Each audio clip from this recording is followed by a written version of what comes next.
Okay, today I want to talk about this awesome storage bin unit that I just built. Been seeing online, people are doing this. It's kind of like the latest thing. And it's that time of year where people are going through their stuff, winter cleaning, whatnot. And that's exactly what we're thinking about doing. And what better way to do it than to build this rack so we can put our bins in there, our totes in there, slide them in and out if we need to get to one, easy access, nothing tipping over, which we've had in the past, stacking up bins to the ceiling and stuff falling over and crashing and breaking stuff. This way we can just label our bins, easy access. Um, Anytime we need to get to something, we can, whatever it might be. I'm really happy with the way this turned out. The instructions that I'm going to tell you about just makes it so simple, and it really went up in no time. I was just amazed by the few hours that I spent on it, this project. It's really simple to follow, and it goes up real easy. And my storage unit here, this room is 13 feet across, 8-foot ceilings, so I'm able to get 30 totes on here, and I was hoping to get 36, but this section here is a little bit narrower. It's about 18, where these are 21. So I couldn't quite do it, but actually it's going to work out better because I put these shelves on here, and then I can have some smaller totes that I have. I can slide them in, and I can even like double stack them and go maybe 4 or 6 of them on one of these shelves. The bottom shelf is kind of unique because there's an outlet in the back. So I just made this one so it can slide out. So if I ever do need to get to the outlet, I can just pull the board out and get to it. So that part I really like. This unit is made for the totes that come from Menards, which this is, and totes that come from Home Depot. There are other ones that come from Lowe's and maybe some other places. I'm not sure. I know Lowe's is different than these. I think they're a little bit fatter and squattier, so it wouldn't work for this. The dimensions what I did, but these two are compatible. I was able to make a piece across the top too with some chipboard, so I have extra storage on top, which I'm thrilled about. I was going to put it all in one piece, build it down here, and then stand it up and stick it in the corner or on the wall, but it's way too big for that. Once I started laying it out, I realized that I had to build it in 2 pieces. So that's good too, because I thought I could fit it with my math skills. I thought this was going to work, but it didn't. So it's way better that it ended up being 2 pieces. Now, if I ever need to break it down and move it or something too, 2 pieces, it's going to be super simple to do that too. So these sections right here, they measure 21 across, 21, and it's just when you put the 2x4's in, this is all made with 2x4's. Everything's made with 2x4's. And when you put these in, it allows just enough room to slide these in. There's a little bit of wiggle room back and forth, but very little room this way. Just enough. I could have made this gap a little bit wider and not have so much on top to give myself a little bit of room here, but it's not a big deal. I wanted it as low as I could so I'd have more room on the top. So this is the dimensions I went by, and it worked out great. So all you need for your jig pieces is 2 at 10.5, 2 at 12 inches, 2 at 21, and 2 boards at 22. And that will give you all the pieces that you need to fill in the gaps to make these uprights is best way to explain it.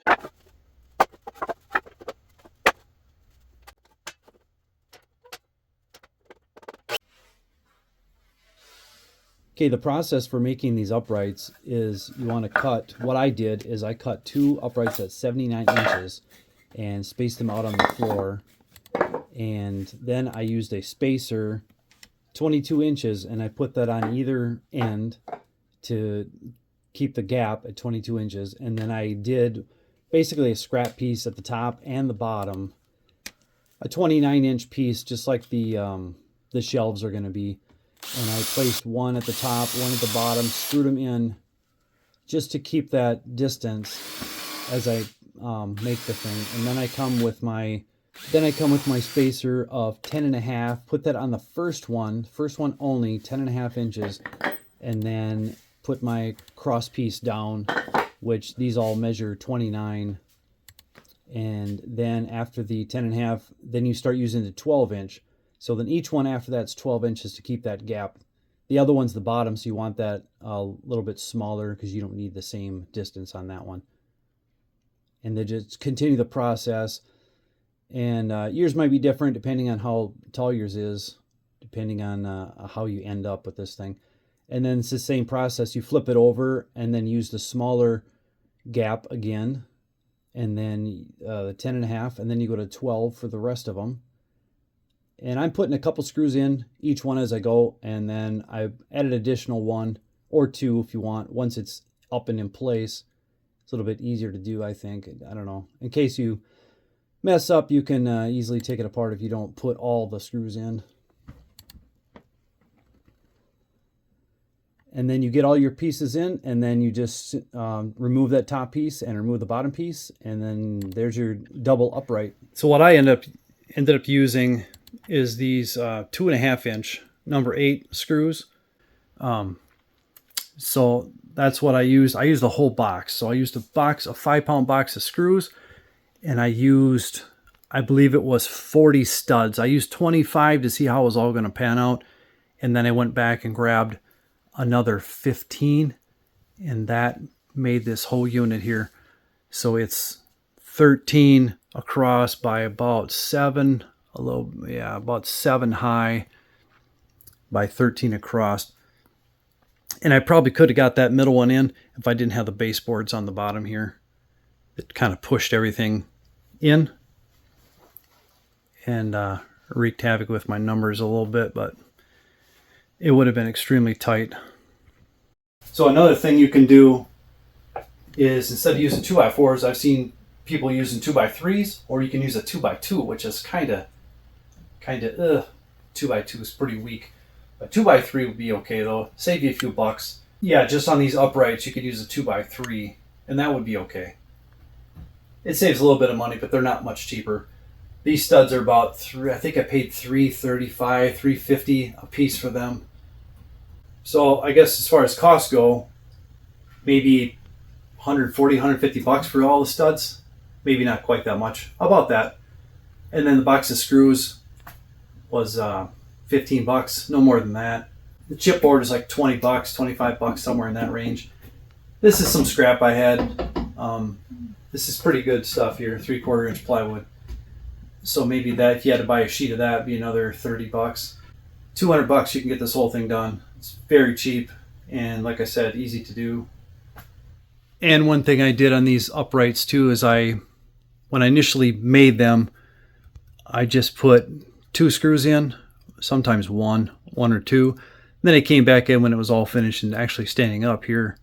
I did a third one, so I have 3 in each one of these. And like I said, that one box of screws made it the whole way. So that was pretty awesome, because I did buy another box, so I can return that. So bottom piece, same as the top, but you can see here where I had the plate, and I met the one side to the other. So that's actually where the splice is, right between the two. Yeah, and then the same as the top splice is right there. And I put some littler screws that I had from another project up on top here, and I just screwed them in. Nothing extravagant, very few, because it ain't going anywhere anyway. And then I put 4 screws in each one of these, except for that bottom one, that slider one. But I cannot wait to start filling this thing up. So that's it for this project. Still got a few more totes to go through, but you get the gist of it. This unit, very easy to build and very inexpensive, and I would say go for it if you're questioning whether you should do it or not. It's not bad at all. Maybe in a weekend or whatever you can get this done. If you got something out of this video, give me a thumbs up, and don't forget to subscribe to my channel if you haven't done so, and we'll see you in the next one. Later.